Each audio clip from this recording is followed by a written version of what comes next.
शिवं शुद्धबुद्धं हरिविश्वनाथं न देवो न बन्धुरे न कर्मा न कर्ता न अङ्गं न सङ्गं न स्वेच्छा न कायं चिदानन्दरूपं नमो वीतरागं।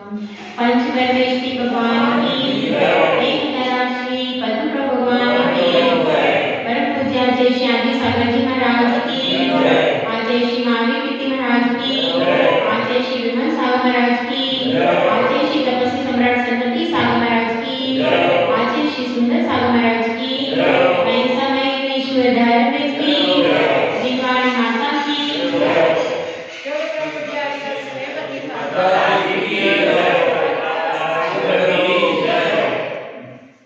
धर्मप्रेमी भव्यात्माओं, हमारे जीवन में, हमारे शरीर में कुछ अंग ऐसे हैं कि जिनके बिना हमारे जीवन में गति नहीं होती। ऐसे गति को प्रदान करने वाले अंगों का जीवन में बहुत महत्व है। जैसे आपके पास गाड़ी है लेकिन पहिए चलते नहीं, एरोप्लेन है लेकिन उसके पंख उड़ते, तो क्या वह गतिमान हो सकता है? नहीं हो सकता। गति के लिए गतिमान वस्तु चाहिए। जब तक गति कब होगी? जब गतिमान होगा। इसी तरह से एक बार जंगल में एक घटना घटी। एक मोर का छोटा सा बच्चा था, वह बहुत रोने लगा। तो उसकी माँ ने पूछा कि बेटा तुम क्यों रो रहे हो? तो मोर का बच्चा कहता है मेरे पैर कितने बदसूरत हैं, सबके पांव कितने सुंदर होते हैं, लेकिन मेरे पैर कैसे हैं? बहुत बदसूरत है। इस तरह से वह क्या करने लगा? रोने लगा। तो अचानक क्या हुआ? उसी समय शिकारी आने लगा। शिकारी को देख करके क्या किया? सब लोगों ने भागने की कोशिश की और भागते भागते भागते भागते थोड़ी दूर तक आकर के झाड़ियों में छिप गए। झाड़ियों में छिप गए। शिकारी ने बहुत ढूंढा और वो झाड़ियों के पार जा नहीं पाया, तो वह छोड़ करके चला गया। जब वह छोड़ करके चला गया तो मोर का बच्चा थोड़ी देर के लिए तो हाँफता रहा, फिर थोड़ा सा शांत हुआ तो माँ पूछती है बेटा देखो तुम क्या कहते थे मेरे पैर कैसे हैं? सुंदर। आज अगर ये पैर नहीं होते तो तुम बच के आते क्या? तुम अपनी जान बचा पाते क्या? नहीं। इसी तरह से यह सही है कि हमारे जीवन में बहुत सारे अंग है कि नहीं? हमारे पूरे शरीर में बहुत सारे अंग है कि नहीं? हैं। लेकिन सबसे ज्यादा महत्व किस अंग का है? चरणों का। क्यों महत्व है? इसलिए महत्व है, यदि ये चरण नहीं होते तो व्यक्ति कभी भी गमनागमन नहीं कर सकता। तो एक तो बाह्य चरण होते हैं और एक अंतरंग के भी चरण होते हैं। अंतरंग में भी आपको आत्मा की ओर आना है तो आपको चरणों की जरूरत है। अंतरंग से भी हम चलते, जब हम भगवान की तरफ मुखातिब होते हैं, भगवान के सन्मुख होते, तो हमारी संसार से हट करके हमारी गति कहाँ होती है? भगवान की तरफ। क्योंकि एक तो वह गति है काया की और एक गति है मन की। तीन प्रकार की गति होती हमारी। एक तो काया से हम चलते हैं, पैरों से, वो सबको दिखता है। एक होती है वचनों की, वचन भी आपके यहाँ से वहां पहुंच जाते हैं। पहुंचते कि नहीं? यहाँ हम बोल रहे हैं, यह वचन बाहर तक जा रहे हैं कि नहीं? तो वचनों की भी गति होती है और एक होती है मन की गति, मनोगति। मनोगति कैसी होती है कि हमारा मन बाहर की ओर जा रहा था, अब उस मन को लेकर के हमने कहाँ लगा दिया? प्रभु के चरणों में। तो बाहर गमन करता हुआ मन कहाँ आ गया? प्रभु के चरणों में। तो गमन तो हुआ उसका, लेकिन वह गमन बाहर से दिखाई। एक बार काया से गमन होता है, वो भी दिख जाता है, वचन का भी दिख जाता है। यह वचन देखो अभी यहाँ थे, अब वहां इनकी आवाज पहुंच गई। तो वचनों का भी दिखाई देता है, लेकिन मन की गति दिखाई नहीं देती। तो यहाँ पर जो साधना की बात हो रही है वह काया से भी है, मन से भी है और वचन से भी। तीनों को हमको प्रभु की ओर लगाना है, तब जाकर के हमारी सम्यक गति बनेगी। और इसी के लिए अपन ने क्या देखा था कल? देव दर्शन। तो देव दर्शन के लिए हमने अपने कदमों को घर से मंदिर की ओर लगाया, आए कि नहीं? चल करके चलने का परिश्रम हुआ। फिर वचन से कौन सी बातें करते हुए आ रहे हैं? किसी की निंदा करते हुए आते हैं क्या? नहीं। अच्छी शुभ भावों को बना करके कोई भी स्तुति, प्रभु पद पावन या कुछ भी अच्छा स्तोत्र पाठ, तो अपने वचनों को भी गमन कहाँ कराया? भक्ति। और फिर मन को भी केंद्रित किया कि भाई मुझे भगवान के दर्शन। जब तीनों का गमन भगवान के चरणों की ओर हुआ, तब जाकर के क्या हुआ? तब जाकर के पूरा फल मिलेगा। क्योंकि कोई भी परीक्षा अपन देते हैं, कितने मार्क्स होते हैं नॉर्मली? 100, ठीक है, 100 मार्क्स होते हैं नॉर्मली। अब उसमें से 33% समझ लो शरीर के, 33% वचन के और 33% हो गए आपके काहे के? मन के, वचन के और काहे के, 3 बचे ना। तो तीनों के 33.33% होंगे, तब जाकर के 100 पूरा हो जाएगा। तो ये इसी प्रकार से अगर हमको 100 मार्क्स चाहिए भक्ति में, तो क्या करना पड़ेगा? तीनों को लगाना पड़ेगा। मन को भी लगाओ, वचन को भी लगाओ और काय को भी लगाओ। जब तीनों लग जाएंगे तब हमारा सम्यक गमन होगा। और इसीलिए अपन अब यहाँ आकर के बैठे, अब तो गमन नहीं करना ना, चरणों से तो गमन नहीं करना। जैसे अपन मंदिर में आ गए, दर्शन किया था ना, कल बताया था, मंदिर में व्यक्ति आ गया तो अब उसका बाहर से गमन तो रुक गया, रुका कि नहीं? पर वचनों का गमन तो जारी है। उसको वचन को तो देखना पड़ेगा ना कि भाई मुझे अभी यहाँ पर शुद्ध ही वचन बोलना है। अगर यदि कोई मुझे गुस्सा भी करेगा तो ये मंदिर है, यहाँ पर जो भी अगर आपको पुण्य कमाना है तो यहाँ पर सहज गुना पुण्य कमा सकते हैं मंदिर के अंदर। और अगर पाप कमाना है तो वो भी सहज गुना होगा यहाँ, ये भी ध्यान रखना। यहाँ पर यदि आप शुभ काम करते हो, अच्छा बोलते हो, यहाँ पर समता से सह लेते हो, तो यह सहज गुना फल देने वाली जगह है। यहाँ पर यदि आप थोड़ा सा भी शुभ कार्य करते हो तो यहाँ से आपको सहज गुना फल। और यदि हम पाप करते हैं, कोई निंदा की बात करते हैं, चुगली करते हैं, भगवान के सामने बैठकर यदि किसी प्रकार की गलत चर्चा करते हैं तो उसका भी फल आपको नेगेटिव मिलेगा। इसलिए यह पवित्र स्थान, और उससे भगवान के अतिशय में भी कमी आती अगर हम कोई इस प्रकार के क्रिया करते हैं। तो इसलिए अपने को सहज गुना पुण्य चाहिए, तो उसके लिए मन वचन काय को बिल्कुल तीनों तरफ से, क्योंकि मन का भी गमन हो रहा है। आप यहाँ बैठे हो, मन कहाँ जा रहा है?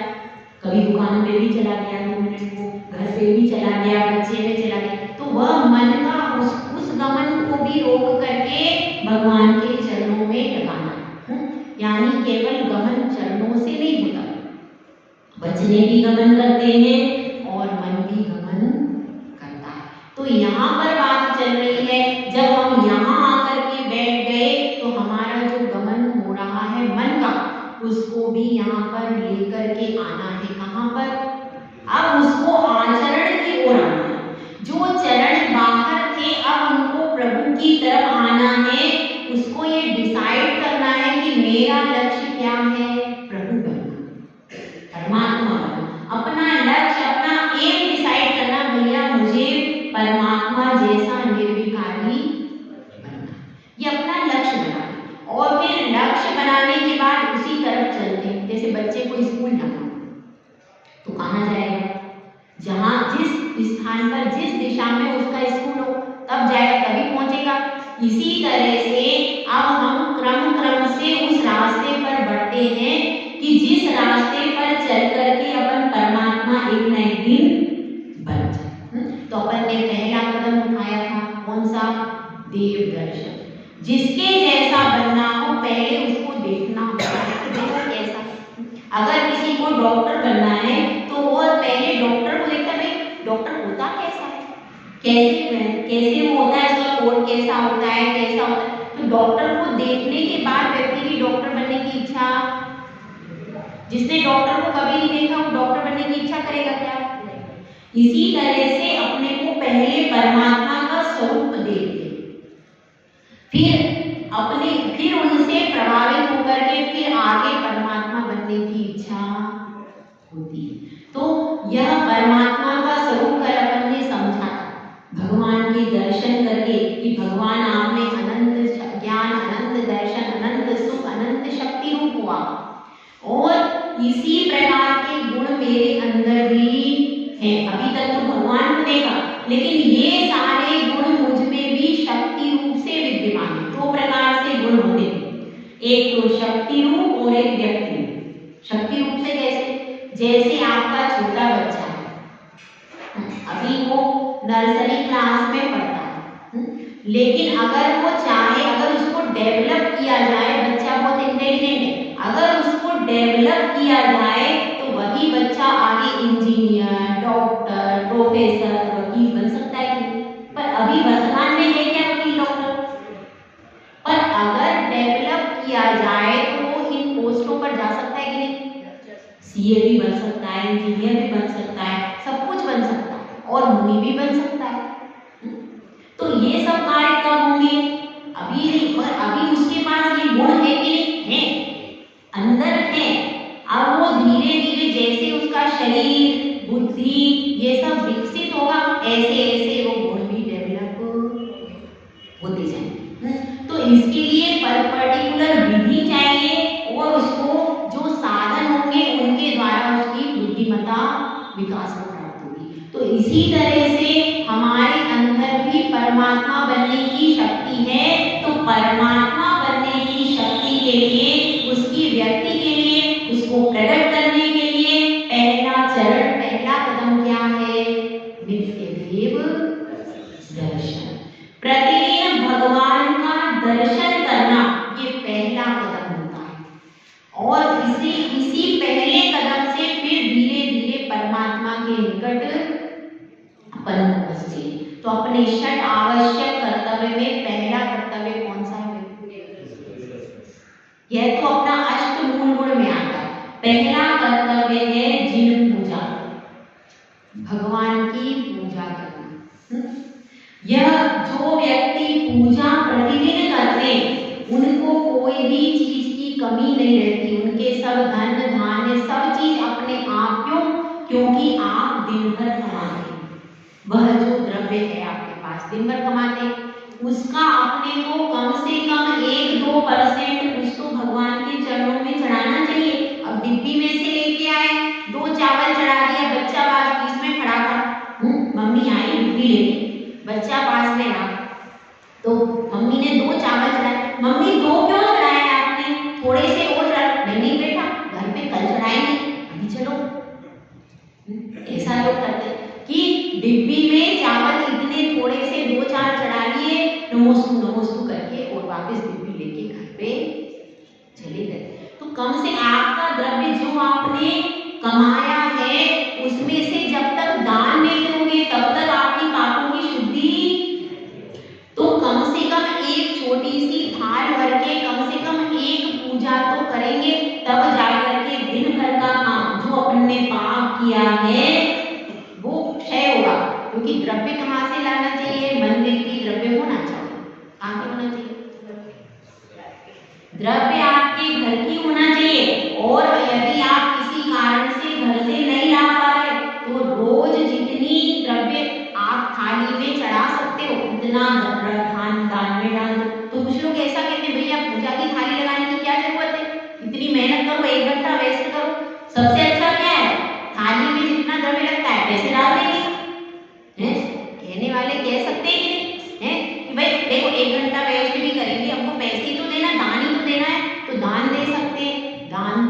देकर 5 मिनट में मंदिर से बाहर हो गए।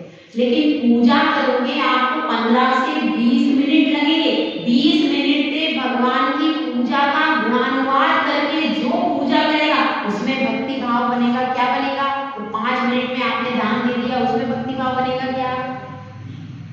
इसलिए बताया है, अष्टद्रव्य बताए हैं व्यवस्थित। जिनागम में यही कहा है, काम दूरी काम दाहिनी।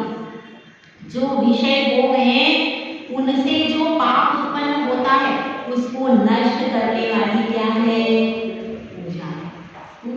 तो इसलिए कम से कम प्रतिदिन पूजा करना चाहिए, क्योंकि हमारा जो भी दिन भर का पाप हुआ है उससे एक समय अपने द्रव्य को लेकर के आओ, या फिर आप मंदिर से द्रव्य यदि लेते हैं तो जितना आप उनकी थाली में द्रव्य है उसके बराबर की राशि मंदिर में प्रतिदिन डाल सकते हैं। ये भी दोनों प्रकार की विधि चल रही कि एक तो आपने मंदिर से द्रव्य ले लिया पूरा, और जो उस द्रव्य का जो पैसा था वो रोज के रोज गुल्लक में डाल दिया, ये भी हो सकता है। और फिर आपको अपने हिसाब से लाना है तो अपने घर से भी सूखा द्रव्य ला सकते हैं, पर पर्याप्त लाना है। ऐसे छोटी डिब्बी नहीं, थोड़ी बड़ी डिब्बी लाइए जिसमें आपकी कम से कम एक पूजा आराम से हो जाए। तो वो जितनी आपको पूजा करनी है, सर्वोत्तम क्या है? सर्वोत्तम ये है कि अपने घर से चावल आदि का व्यवस्थित शोधन करो। और भी चीटक है, लौंग है, किशमिश है, बादाम है, जो भी आप ला रहे हैं उन सब का व्यवस्थित घर से ही शोधन करो। शोधन करने के बाद फिर उसको डिब्बी में भर करके यहाँ पर लाओ, और उसको बिना धूली द्रव्य से पूजा नहीं करना चाहिए। कुछ लोग बिना धूली द्रव्य से भी पूजा करते हैं, क्योंकि अगर 3 लोगों के नाथ को हम वस्तु चढ़ा रहे, वह चावल कहाँ किस किस के हाथों से छूकर आया है। हम बिना धुला चावल खाते हैं क्या भाई? हाँ, भला बिना धुला कभी खाया? मम्मी ने कभी खिलाया है? नहीं खिलाया। ये जब हमारे घर में आज तक हमने बिना धुला चावल खाया क्या? तो फिर भगवान को कैसे चढ़ाएंगे? भगवान को चढ़ाने के लिए तो उत्कृष्ट और शुद्ध वस्तु होना चाहिए कि नहीं? इसीलिए आप जब भी डिब्बी में भी लेकर के आओ तो हल्का सा, यहाँ पे पानी की व्यवस्था है तो हल्का सा उसको धो लो। धोने के बाद ही द्रव्य को चढ़ाना चाहिए। भले आप एक अर्घ समर्पित करो, लेकिन धुला हुआ चावल करो। और कहीं बाहर जा रहे हैं, जैसे आप सब में सीकर जा रहे हैं, कहीं वंदना के लिए जा रहे हैं, आपके पास इतना समय नहीं है, तो क्या करना चाहिए? आपको पहले जितना भी द्रव्य ले जा रहे हैं व्यवस्थित उसका शोधन करो, उसमें कोई जीव जंतु ना हो, मिट्टी आदि सब निकाल करके शोधन करो। और उसके बाद उसको शुद्ध बोरिंग का जल है या कुएं का, हैंडपंप का, जो भी जल अवेलेबल है उसमें उससे गलना ले, और गलने से सारे द्रव्य को एक बार पोंछ लो। पोंछने के बाद 2 मिनट धूप में रख दो ताकि उसमें सीमापन न रहे, और फिर उसके बाद वो द्रव्य ले जा करके आपको चढ़ाना चाहिए। लेकिन बिना धुली द्रव्य को नहीं चढ़ाना चाहिए। ठीक है, तो ये सब प्रोसीजर बता रहे हैं। पूजा करने से क्या होता है? 2 ही कर्तव्य मुख्य बताए श्रावक के। अभी प्रश्न पूछा था दीदी ने। 2 कर्तव्य श्रावक के मुख्य हैं। कौन कौन से? दानम पूया मुखम न सावया प्रेमिना। अगर कोई श्रावक है और वह पूजा नहीं करता तो वह श्रावक की श्रेणी में नहीं होता। ऐसा हमने नहीं कहा, ये आचार्य कुंद स्वामी ने रयणसार नामक ग्रंथ में लिखा है। ग्रंथ रयणसार, उसमें ऐसा आचार्य कुंद स्वामी ने लिखा है कि जो पूजा और दान करता है वही श्रावक। सबसे पहला किसका नाम रखा कर्तव्य का? तो जो जेंट्स हैं, जो पुरुष है, वो तो अभिषेक पूर्वक पूजा करेगा। महिलाएं तो खाली पूजा कर सकती हैं, लेकिन जो जेंट्स हैं उनको क्या करना पड़ेगा? अभिषेक करने के बाद एक पूजा भी, जरूरी नहीं है कि आप 20 पूजा करो, नहीं, कम से कम एक देवशास्त्र ग्रुप की भी आपने कर ली ना, कंप्लीट बात, क्योंकि देवशास्त्र ग्रुप में सब कुछ एक पूजा कम से कम करो और फिर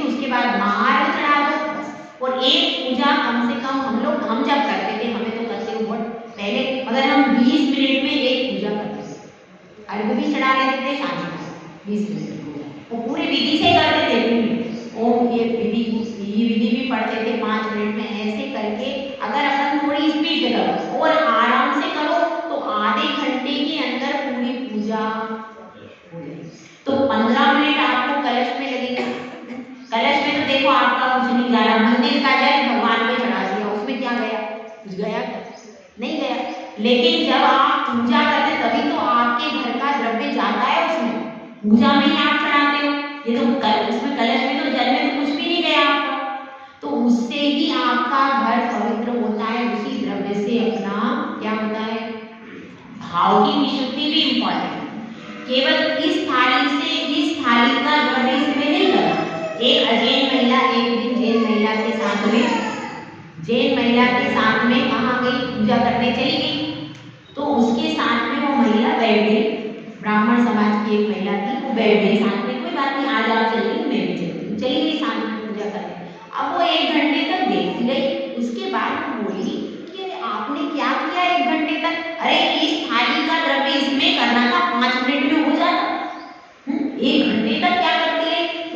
तो उसने अम्मा ने क्या जवाब दिया कि भैया केवल द्रव्य इधर से उधर नहीं करना था, मेरा मन भी तो संसार में फिरा हुआ था, उस मन को भी तो एक चावल में मन को बार बार भगवान के चरणों में रख रही थी। मैं एक चावल नहीं चढ़ा रही थी, एक लोग नहीं चढ़ा रही थी, जो मन बार बार इधर उधर जा रहा था उस मन को उठा करके भगवान के चरणों में चढ़ा रही थी। तो इसी तरह से अपने को भी पूजा करनी है तो उसमें पूरा मन ला करके भगवान के चरणों में रखना। तो अपने चरणों का गमन जब मंदिर के अंदर हो जाएगा तो फिर मंदिर के अंदर से फिर अपना मन कहाँ जाना चाहिए? कहीं भी नहीं जाना चाहिए। मतलब अगर हमारा मन तो मंदिर में रहे, भले हम घर में रहे, लेकिन हमारा मन कहाँ रहना चाहिए? तब हमारा जीवन भी जिनालय बन जाएगा। अगर हमारा मन तो कहाँ है? घर पर, और हम कहाँ बैठे हैं? तो फिर क्या होगा? तो फिर हमारा मन कभी, हमारा जीवन कभी जिनालय नहीं बन सकता। तो अपने को इस चीज का विशेष ध्यान रखना है। किस चीज का?